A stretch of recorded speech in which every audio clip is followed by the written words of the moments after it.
Welcome to another episode of 30 Minutes with dailystraits.com. I am your host, June Ramli.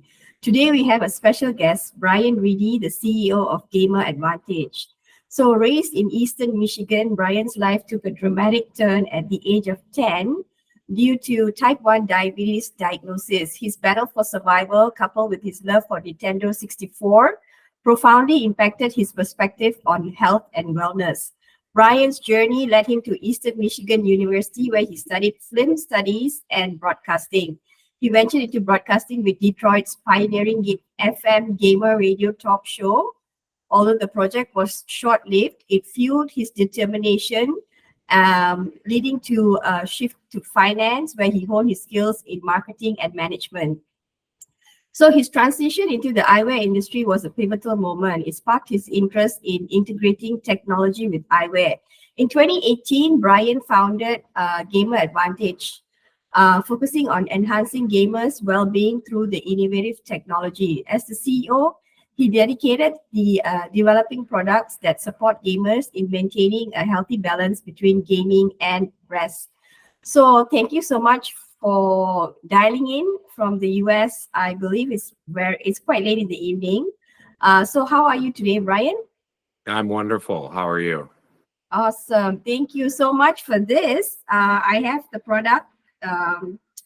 You sent this to me, I think, from San Diego, if I'm not mistaken. Mm-hmm. So thank you so much. It's great. There's also a clip-on, which you can, clip it on, but we're not doing that today. So, okay, let's start with the first question.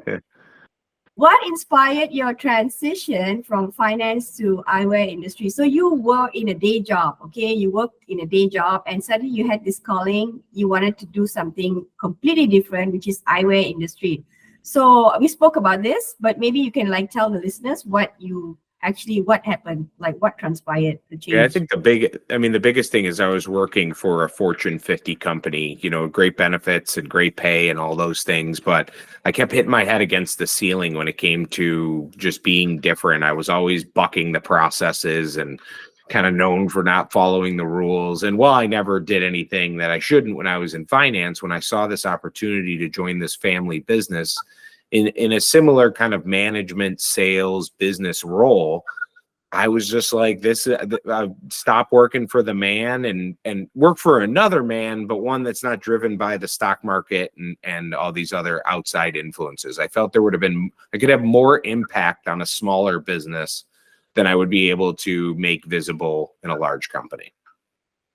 Okay, so what made you want to start Gaming Advantage? Were you having a Jeff Bezos moment where you decided to quit your full-time job and go into business school? Or did you have a business plan with a business partner with some money on the side and a really well-thought plan before going into this? And did you find a gap in the market? What was the story behind Gamer Advantage? Yeah. I mean, I was making blue light eyewear for other people in my role, so selling it to them, and I just didn't love that I was doing it for other people, and I didn't love the marketing behind it. So I spent some time really researching what is blue light eyewear, how does it impact our sleep, all that stuff, and it just dawned on me that there are things that work out there. They're just not being marketed or manufactured or sold correctly, specifically to a community that I love so much. I'd be lying if I said we did any real sophisticated planning or market research. As the gamer, I knew what was out there. I knew what the options were. I was confident that we were just going to do it our way. And I didn't really care what everybody else was doing because that would have forced me into a category that I wasn't interested in going into. So we just kind of against all odds started it. And did it with what was in my head, and I just advocated for it along the way. And once the product started getting out and people were buying it and they were like, oh my God, it does actually work. That's crazy. And still to this day, our return rate's 2%. So once we got the product out, that's when it started to really form into a real business. And I would say at that point, then yes, we started to put together some plans. I mean, it was one piece at a time. We were slowly but surely putting the business together. It was not a well-organized business plan with a 12-month outlook where we went to somebody and said, hey, we need to raise all this money. Here's the proposal. That we didn't go through any series rounds, any funding in that manner. We don't have any silent investors. These are the two owners, myself and my business partner of Gamer Advantage, are strategic and active, and I have a full-time role in the company to match that. So what was the first MOQ? Like, what was the minimum that you got the first round? And also, right, did you sell it on a website, your own website, or was it on like a partner with Amazon or somebody that's already has a clientele? No, it was our website exclusively right in the beginning, and we built the business and drove the traffic through our partnership program by partnering with Twitch streamers and YouTube vloggers and all sorts of different people who create content, and showing them what we have and trying to create an arrangement in which they could go out and advocate for our product. That kind of launched us. We did come out with a really interesting product right before COVID, that it was an anti-fog spray that I intended for people who wear glasses inside of VR headsets. And because everything we come out with had to work, in my opinion, it couldn't be like rooted in this BS snake oil. Our anti-fog worked really well. And when the pandemic hit, after about 12 months, we became the #1 selling anti-fog spray in the country. So that was through Amazon. It would have never happened. I mean, there were points in the day we were selling 5,000 bottles a day during peak pandemic. But when it comes to the eyewear, it was as guerrilla as it gets. It's just, people who weren't gamers were buying the anti-fog, but to earn the trust of somebody in this community, I knew what it would take to earn my trust. Like, you're telling me to buy $100 pair of glasses, like it's going to make me a better gamer. I'm like, okay, like I get it. So I just kind of talked in that manner for a long time and said, listen, just try them. And if they don't work, I'll give you your money back. Like, I don't know what else to say. And that ML worked for us and still does today. So what was the initial investment that you and your business partner put in? Yeah. So the two biggest investments we had, which were both not mistakes, but done in the wrong order, is we partnered with a nonprofit to launch the product at one of their events and did like a $50,000 sponsorship, which I later learned in business, the best strategy is big sponsorships come with big revenue, even if they are charitable donations. It was a good way to start off, and it was a good way to like be live with people and get them to test our product. But that was the first expense. And then the packaging, I spent way too much money. I had this crazy vision for the packaging. It was this beautiful box with magnets on it and this acrylic stand. And I mean, it was gorgeous, but it was expensive. And funny side note is it weighed 1.01 pounds, which put it into a different class of shipping, which ended up costing us way more money than we thought. So I'd say all in, it was under $100,000 to start the business, but then it was just taking every penny that was coming in from both the eyewear and primarily the anti-fog and just pumping it back into the business to grow the team and grow this network of community members that we had put together. Okay, one last question on the startup, right? So when you manufactured the products, right, since it was just the two of you, were you sending it to your house and putting it in the garage and selling it to prospective buyers, or did you have like a warehouse? What was your approach? Like, yeah, kind of. I mean, a little bit. I know you asked about the MOQ again. I'm not avoiding that question. It was something like, I think our first order was like 600 or 700 pairs of glasses. Luckily, our arrangement with the lens company is that we could kind of make them on demand, like kind of on consignment. So that was super helpful. We're a fully certified ophthalmic company. We do prescription. We have to maintain compliance. We have to be we're FDA regulated. We have to go through certain testing. So we were never really able to do it in our garage. It has to go through an optical lab because we've basically offered prescription since day one. So this isn't a drop ship type of product. Pretty much every order that comes in is custom made to that order. And 30 or 40% of our business is prescription. So it's a big chunk. Now, non-prescription eyewear, like, also what you would see on Amazon, some people are able to manufacture that in mass quantity, but those frames and lenses are not of ophthalmic quality. They're not meant to be worn for very long, and especially not out in public where there's the risk of getting hit with something. And that's a very serious thing because you're wearing glasses all day. Like, if it hits you in the face, it's got to be protective. So we follow all those compliances. So it's always happened at the lab. We were definitely out of our house and out of a storage unit and all of these other things, shipping fog away. And we eventually rented a warehouse.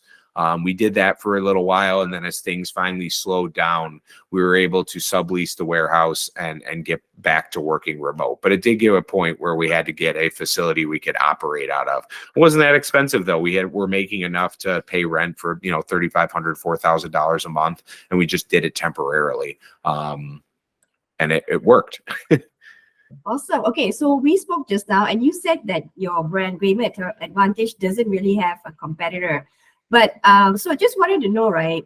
How does Gamer Advantage addresses the specific needs of gamers? Since, like, did you do a survey and ask all these gamers, or it was just basically something that you just came up with because of years and years of being a gamer yourself? Yeah, I think my friends are gamers. I'm a gamer. I'm not an idiot. Like, I know how the industry works, and I mean that in the nicest way. But I think what a lot of companies have done is kind of idiotic. They know nothing about the industry. They know nothing about gaming. They put gaming in the name of some sub brand thing they're trying to do, and they try to appeal to the audience. So you're a chair company. You think if you start a gamer chair division, you'll be able to sell to all these people. You're an eyewear company. I mean, I've seen dozens of massive multi-million dollar, $100 million eyewear brands try and start gaming divisions and not succeed. And I think that the thing is what I can do is relate to some of these things that gamers are both being accused of and suffer with. There is a high level of anxiety and pressure in the gaming industry. There is a lot of depression. There is just a lot of mental unbalance when it comes to, and people are very honest in that community. So it's kind of a community where people are reaching out looking for help.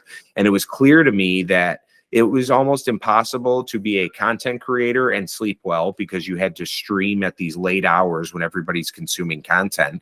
And it was really hard to be somebody like me who was working a full-time job, had kids, and be able to game. And I think people look at gaming like, oh, you're a loser if you're a father and a business owner and you play video games. And I just absolutely disagree with that. And I think the community knows I disagree with that. And those are the things that separate us from what everybody else is doing. You have to trust me first, and then you'll try my product. And I think that nobody's arguing with the idea that all this bright light is not helping us sleep. Like, that's not really the argument. The argument is, why would I use your glasses over somebody else or some other treatment? And mine is because I wouldn't make them for this community if I didn't genuinely believe in them. I wouldn't wear them myself. And I've been wearing them every day for the last 5 years. Okay, and I great. track my sleep. I wear a sleep device. I track my sleep. I see that I'm watching it for myself. That's the best thing I can offer. Awesome. Okay, so the other question is a follow-up to the one that you just mentioned, a bit of it. So the challenges you face in making it a trusted brand. So basically, this is marketing. Marketing is a lot of money. Sometimes you see the benefits, and sometimes it's just a waste of money. So what kind of so now you've been in the game for 5 years, like selling this. So what are some of the things that work in terms of marketing and doesn't in taking Gamer Advantage to the next level? Yeah.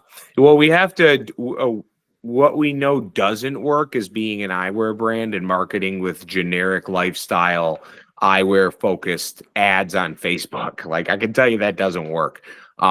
What I've learned is that the more human and the almost more me we can sound when we're talking to our customers, the better off we are.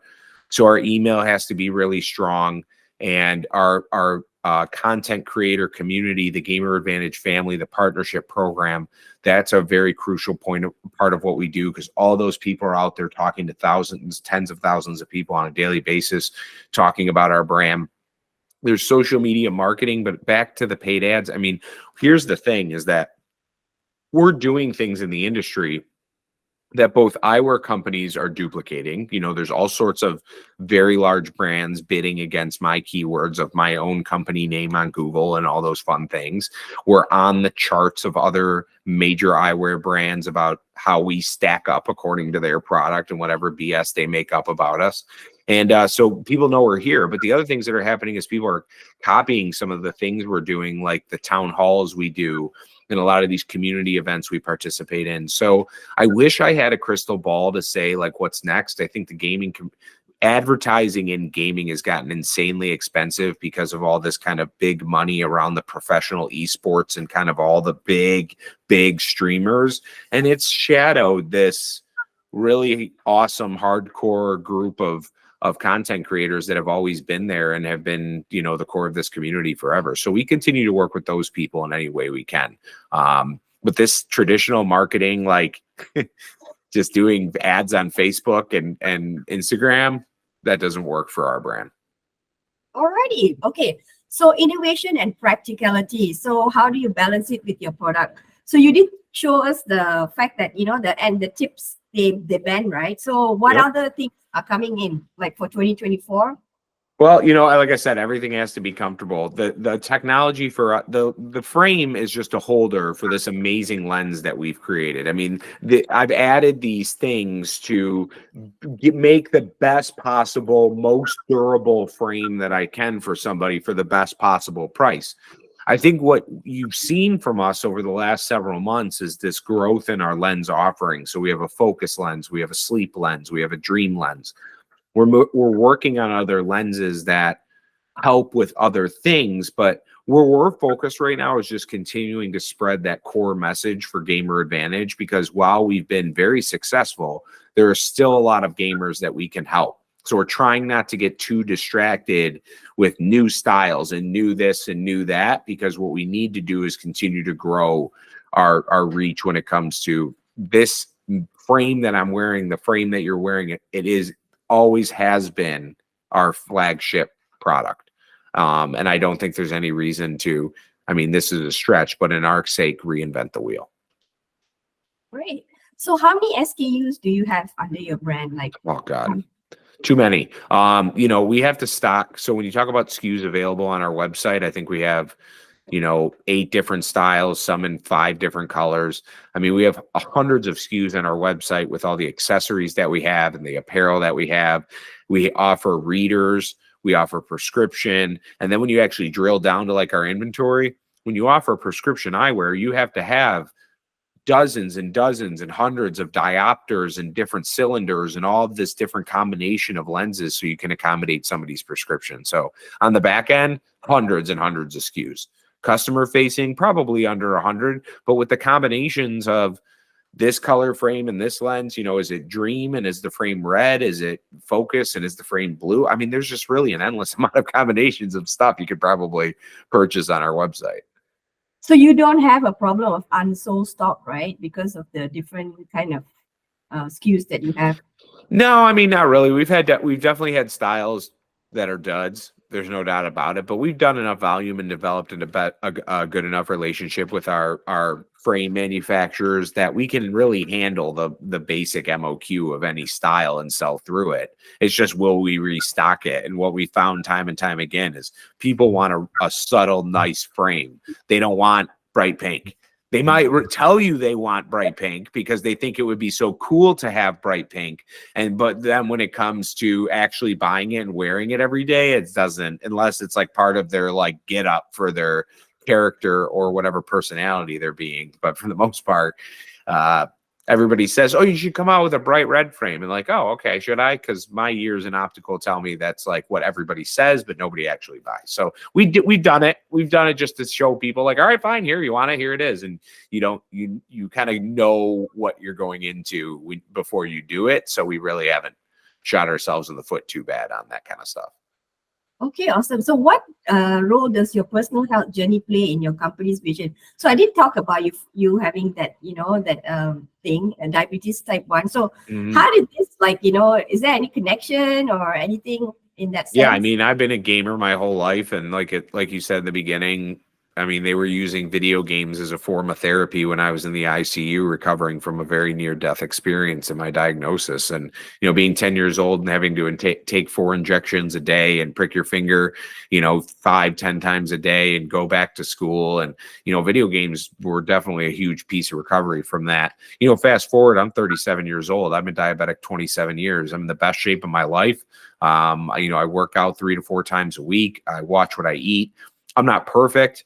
As a type 1 diabetic, I have problems all the time, but I'm not losing feet or eyesight. I don't even wear prescription. These are non-prescription glasses.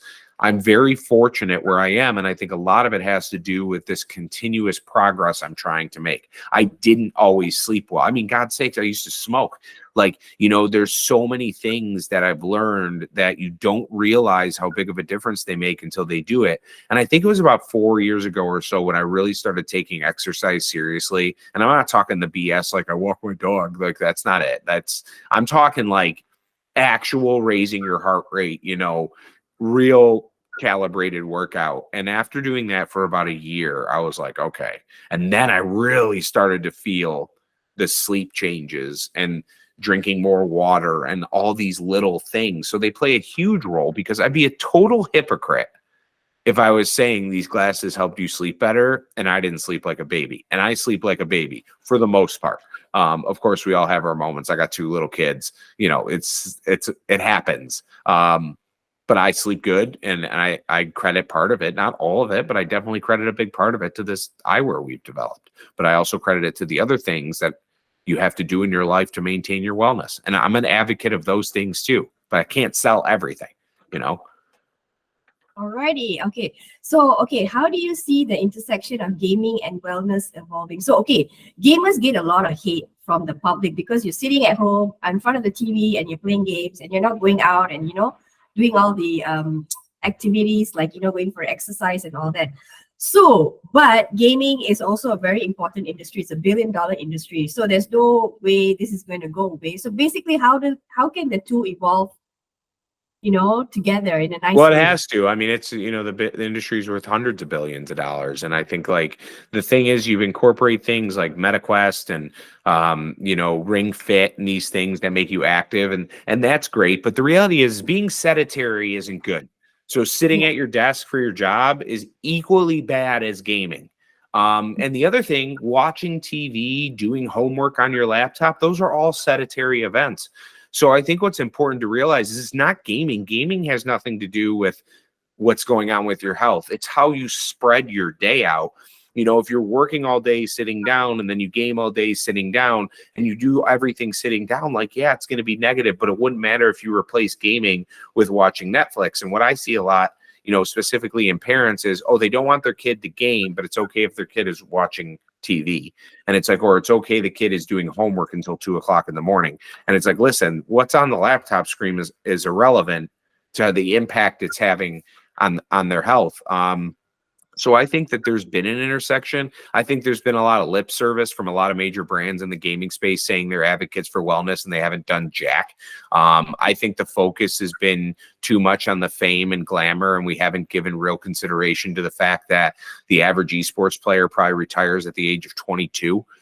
Tom Brady can win 7 Super Bowls, or I think might even be more than that. But, you can play till you're 45 years old. You can play in the NFL and play football, but that we can't make it in gaming for more than 3-4 years at a time as pros because the stress is too high, the lifestyle's too hectic. So I'm seeing a shift, but it's coming from the bottom. I don't think there's been enough help from the top like you would see in almost every other major activity like that. Any other major sport or any other level of celebrity, sleep would be one of the first things they focused on, that type of wellness.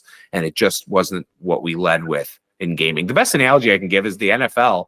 It took them 20 years to put a thin piece of leather on their head, and it wasn't until 60 years later that they actually started wearing helmets in football seriously. We're kind of going about it the same way. It's like, let's go grab the money, grow it as fast as we can. We'll worry about all the physical and mental ailments after the money comes in. Well, that's where I think the industry's at right now. So we'll see what happens. Okay, so Bryan, you've been there, done that. So what advice would you give to aspiring entrepreneurs in the gaming industry, especially if they're having a hard time, wanting to start, Well, building a network first and foremost. You got to you have to have friends and allies in this industry. You have to be willing to put your money where your mouth is. It's good to make friends first and then lean on those friends for advice on, what do they truly think about it. I think there's a lot of people in this industry that love sharing like what makes a great contribution to gaming. I think that if you put a tweet out as an entrepreneur about an idea you had, you get some feedback about it, and probably the most brutal feedback you've ever gotten, but at least that's the stuff you're going to have to answer to. So I think building the network is the biggest thing, and really ingraining your, if you're naturally a gamer, I think you'll find the success as you build your network. If you're not a gamer and you're trying to get into the gaming space as an entrepreneur, I'd get one on your team pretty quickly, because there's some serious nuances of this industry that are so important to understand, or you can burn through money really quick. And we've made big mistakes. Look, I've learned that. I didn't always know that. You mentioned about the tweet thing and writing your ideas down. Some people are afraid to share their ideas because they're scared they'll get stolen. You have any comments Yeah, on I that? mean, listen, if you never do it, what's the difference, right? Rather somebody steal it and actually go do it than you just sit on it and not share it with anybody. I mean, I get it, and I think you have to figure out what stage you're in, but most people aren't motivated enough to do that anyway. So I think that you have to, if you're not going to publicly manifest it, you have to do it for yourself. I mean, there's nothing else that's ever going to do it for you. So you get to a point where it's just really, you're like, F this, we're doing it. I don't know what, you have to pull that one eventually. You cannot dip your toe. Here's the problem with entrepreneurs, in my opinion, is that there's two kinds of entrepreneurs. There's the one that understands that when you invest $100,000 in something, you don't collect a paycheck until you make that $100,000 up. And then after that, hopefully there's money left to put food on your table. But the entrepreneur that you might see in gaming has a little bit of a sense of entitlement sometimes, where it's this idea, it's like, well, I'm willing to do it, but only if there's some kind of guarantee. Only if I'm confident or absolutely assured it's going to be successful. And that doesn't exist. And if that's your mentality going into it, that you need some type of assurance, then forget it. If you're willing to risk it, then you probably have something. Okay, great.